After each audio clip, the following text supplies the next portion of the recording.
Hi guys, welcome to another art journal watch along video. Today I am making a page that goes for the October challenge of the journal workshops on Jennibellie's forum. So the challenge was I have never. And since I'm painting or doing art stuff for quite a bit now, I had a real challenge there with things I never did.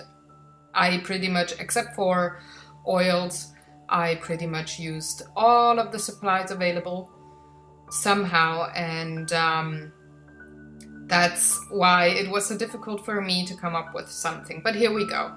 So I'm starting off my page with some book pages and some spray adhesive that I'm just putting down kind of like a background here. And then I'm drying everything off to make sure that, well, all is neat and tight. So what I have never done is created a whole art piece with my right hand only.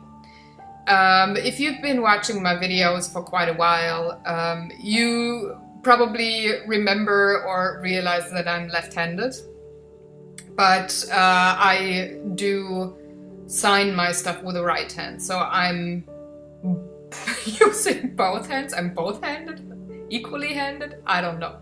So most things I do with my left hand, there are some that I do with my right hand, but painting does not go with my right hand. So as you can see in a couple of minutes, I'm definitely capable to do it, but I can't use my right hand for as long as I like to use it without cramping with my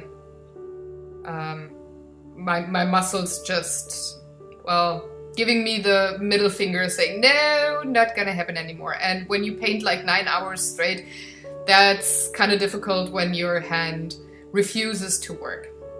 So I'm going for watercolors today because they give me this nice faded look that I want. I'm going for more of an illustration piece here, and that's why I did use watercolors, although I'm actually currently more hungry and can't wait to use some more acrylics, but not with the right hand, I can tell you that. So I'm going for a very loose design here, the light green in the middle and the magenta, purple, dark blues on the outside, and they are almost like an array of color around that green blob. And what I'm going to do here is, and now I have to check on the internet, at my dictionary, what the English word is, because I don't know. So you see that while I search, let me tell you, I sped up that video, you can see that. So it's now 20 minutes long, and the original piece was 44 minutes. So you can imagine how badly my hand hurt that evening, and also the next day, I have to tell you. So I'm going in with a light blue in the middle here, and I'm creating a peacock. It's gonna be a peacock that I'm painting here, and I'm going for the head and the neck currently with this light blue, and the green and magenta, purple, dark blue area are the feathers when they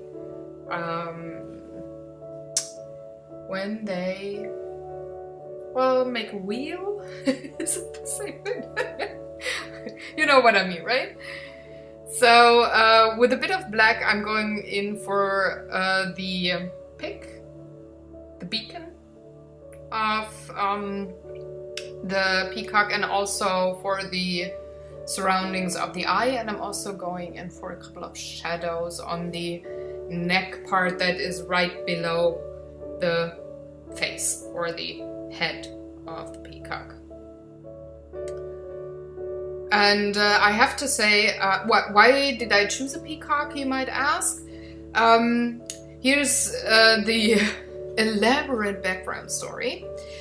I think that us as painters, though we try out very many different things, and we know that not every art piece is the greatest thing, and we sometimes are even comfortable with sharing the not so great pieces, but showing more like the way to explore something new or to learn.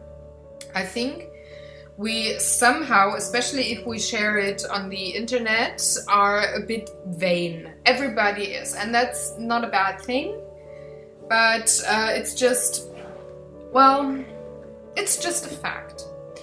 So peacocks are also supposed to be quite the vain animals, especially the males, when they make the wheel with their feathers and they look gorgeous and they wanna, well, attract females. They're quite vain. That's what everybody associates with a peacock, and that's actually why I chose a peacock for my painting today, because I think even when we challenge ourselves and we are okay with showing our, well, missteps or whatever, we are quite vain.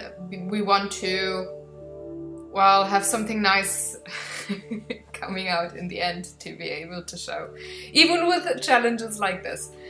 So this painting done with my non-dominant hand all the way through was the challenge here, of course, but also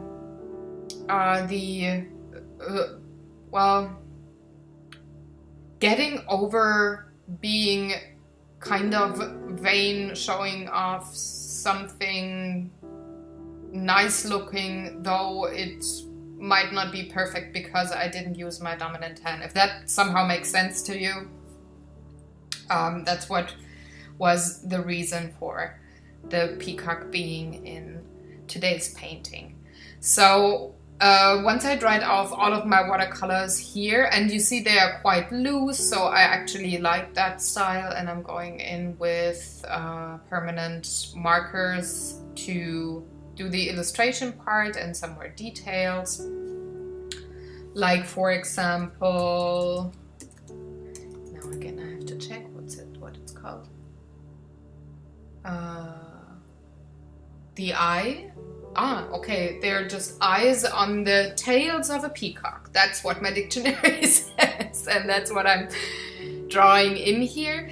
And you see just right about now that my hand starts cramping up, and we're already, well, 16 minutes in to the original video, and my hand starts cramping, so I have quite difficult moments there to hold the pen. I change it up all the time because I did not feel comfortable holding the pen in my hand and still being able to draw straight lines. I'm also going quite quick with drawing the lines of those eyes, because if I'd slowed down, those eyes would not nearly be as elliptic and okay looking as with the faster drawing. Quite the challenge, I have to say. So once I'm done with all of the black outlines, I will go in with Copic markers and Indian ink markers to color the eyes of the peacock. And it's pretty much the same challenge that I face. I don't really know how to hold the pen for more than 2 minutes without my hand cramping or my wrist feeling really awkward. And I really have to think to paint. With my left hand, I just draw or paint. I don't actively have to think about things. It's kind of zen, pretty much. But with right hand, I really have to think about, what am I doing here? How do I hold my hand? How can I make those lines come out in a way that is fitting for the painting? So my brain did not rest as much as it does with normal painting. So that was also one thing that, it was a reason for going with watercolors and markers, since this is a pretty fast design and a quite simple design. I was able to kind of rest my brain. I was not really in the Zen art mode that I'm usually in when I'm drawing, and it was more of a, pretty much almost technical challenge, because I really had to focus on my hand and the way I hold a pen or a brush and how I move my right arm to accomplish what I wanted to put on paper. It was simple enough so that I had a chance to make a page that was okay to look at once I'm finished. So it's very many layers of reasons and thinking and, different results for that challenge, meaning I don't only have the challenge that I use my right hand, but very many smaller things played into the choosing of the design, what I wanted to go for. And I think in the end I managed to, bring it all together. Like, if you wouldn't have known what the challenge was for this painting, you would have maybe just said, okay, this is a nice little drawing or painting with some markers and watercolors. Done. It's okay to look at. But if you know what actually went into the painting, there's so much more to the piece than you would see would you not know the background story. That's why I'm going into so much weird and almost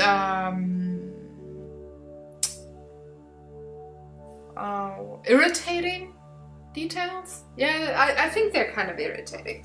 So I'm now at this stage, by the way, to put down my black marker. All of the outlines are done. I'm going in with the Indian inks, and they actually behave nicely on watercolors, I have to say, especially when you have a surface that is porous, and with the watercolor on that book pages, that's still the case. So they almost behave like alcohol markers. You can't really see a difference if I used an alcohol marker or an Indian ink marker here. With a few Copics that I have, I go into the neck of the peacock with this very dark, almost phthalo green. It's quite a bluish green. And I'm also using my light apple green for the eyes of the tail here. And I think they just help the illustration part of the painting come along. They blend in nicely, but they stand out enough that you have kind of like another layer. You can see in the end that this is definitely no part of watercolor that I might have painted on top of the pinkish blue wheel of the peacock, but you can definitely see it's done with another medium. But the color itself and the markers itself, they behave in a way on watercolor that they blend in nicely with the watercolor medium. They create their own layer, but they could be on the same layer as well, which I like a lot. That's why I combine those media quite quite often in my paintings or drawings. I really like the outcome, and it's fairly quick to to create a page. So I'm going in with the phthalo green, dark green into the eyes as well, and now I'm choosing between dark blue and purple for the smallest parts of the eyes of the tail, and I went for a bluish purple. So in that Copic marker color there's less red pigment than blue pigment, which makes it kind of like a cool purple, not as warm, which I think worked best for the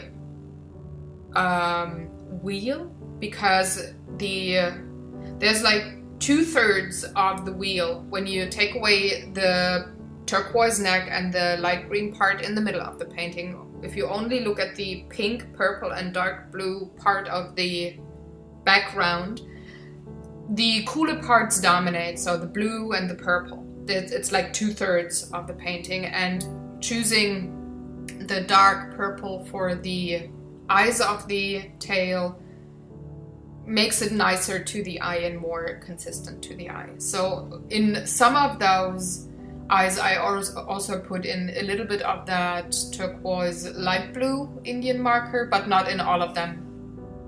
And now I go in with my white permanent marker to put the white around the eye of the peacock and also set some highlights here and there. And if you know my process of painting, you know that I go in with a white marker quite late in the end, so I'm almost done. There's only very few things to do here, like correcting the eye shape of the peacock with my black line again, and then I'm going in with some pearl medium, which is like, it's fluid in the beginning, but it sets solid once it's dry. But before that I'm just adding a bit of phthalo green colored pencil on those tiny little feathers in the green part of the peacock. Not very many parts of the bird are shaded, just a bit here and there to give it dimension. That's the only thing. Also, I'm going in with black colored pencil underneath the neck again, darkening that shadow, and I would not go in there with a black Copic marker or Indian marker, because that would just be too strong. It would be, well, in the end it wouldn't look like a shadow, but like a color blob, and I wanted to prevent that, so I went for colored pencils, and I use them quite a bit for that kind of technique to make a shadow in something. And again, you see I'm cramping with my fingers. I can hardly hold on to my pencil anymore and have it move over the page in a controlled fashion. That's actually something that I do struggle with my right hand, but that's more of a brain than a hand thing. I always feel I can't draw something in a controlled fashion, but that the muscles in my hand do what they want and not what my brain wants. So now that this is done, it's time for said pearl medium, and you see I'm just dabbing on a couple of dots here and there for extreme highlights on the green part of the feathers, the upper part of the head, that thing there, and the beak pretty much, and a couple of the lower parts of those eyes in the wheel, but just here and there. And I really have problems to squeeze that pen there, and I'm supporting my wrist here because I feel that I'm getting to the stage where I can't control my hand and my wrist anymore. So just to hold it steady, I'm supporting my wrist. So that's pretty much the painting for today. I hope you liked watching along. I will be back next Monday with a new painting. I hope you go create and have a very good week. Take good care, and I'm gonna see you next week. Goodbye.